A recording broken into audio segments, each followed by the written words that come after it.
Hi friends and family எல்லோரும் எப்படி இருக்கீங்க? நல்லா இருக்கீங்களா? நான் வேலை செய்கிற வீட்டில் மதிய சாப்பாடு அப்புறம் நைட் என்ன சமைச்சிருந்தாங்கன்ட்டு இந்த வீடியோவில் பார்க்கலாம். நம்ம ஊரில் எப்படி ஞாயிற்றுக்கிழமை கவர்மெண்ட் லீவ் விடுவாங்க, வீட்டில் எல்லோரும் கும்பலாக இருந்து நான்வெஜ்ஜெல்லாம் சமைச்சு சாப்பிடுவோம்ல, அதே மாதிரி தான் அரபு நாட்டில் வெள்ளிக்கிழமை தான் கவர்மெண்ட் லீவு. நான் வேலை செய்கிற வீட்டில் மட்டும் இல்லை, பொதுவாகவே அரபு கண்ட்ரியில் எல்லார் வீட்லேயுமே வெள்ளிக்கிழமைனா எல்லோரும் ஃபேமிலியில் இருக்கவங்கெல்லாம் கும்பலாக உட்காந்து ஒரே இடத்துல சாப்பிடுவாங்க. அதே மாதிரி சிக்கன் அதிகமாக சமைக்க மாட்டாங்க. மதியத்தில் ஒன்று ஒட்டகக்கறி, அப்படி இல்லைனா ஆட்டுக்கறி, அப்படி இல்லைனா பீஃப், இதுதான் மதியத்தில் அதிகமாக சமைப்பாங்களே. இன்றைக்கி ஒட்டகக்கறி வெறும் உப்பு மட்டும் போட்டு வேக வச்சு வச்சுருந்தாங்க. கறி தனியாக, எலும்பு தனியாக, சாப்பாடு மசாலாலாம் போட்டு செஞ்சுருந்தாங்க. இதுதான் மதிய சாப்பாடு. அப்படியே நைட்டுக்கு என்ன சமைச்சிருந்தாங்கன்னா, சப்பாத்தி, அந்த கொண்டக்கடலை போட்டு ஹம்மும் செய்வாங்களே, அது செஞ்சுருந்தாங்க. அப்புறம் சிக்கன் வறுத்துருந்தாங்க. இதுதான் நைட்டுக்கு.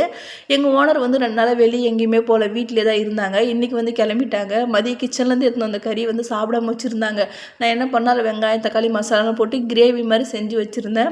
செஞ்சு அவங்க கொடுத்து அனுப்புறதுக்காக வச்சுட்டேன். அப்புறம் டீ வச்சுருந்தேன், தட்டு தண்ணி, கிச்சனில் எடுத்து வந்த சாப்பாடு எல்லாமே பேக்கில் மொத்தத்தையும் கட்டி கார் வரும்னு சொல்லி வெயிட் பண்ண வந்தேன். கார் வந்தோன்னே அவங்கள அனுப்பிச்சி விட்டுட்டு கிச்சனுக்கு வந்தோடனே செம்ம தலைவலி.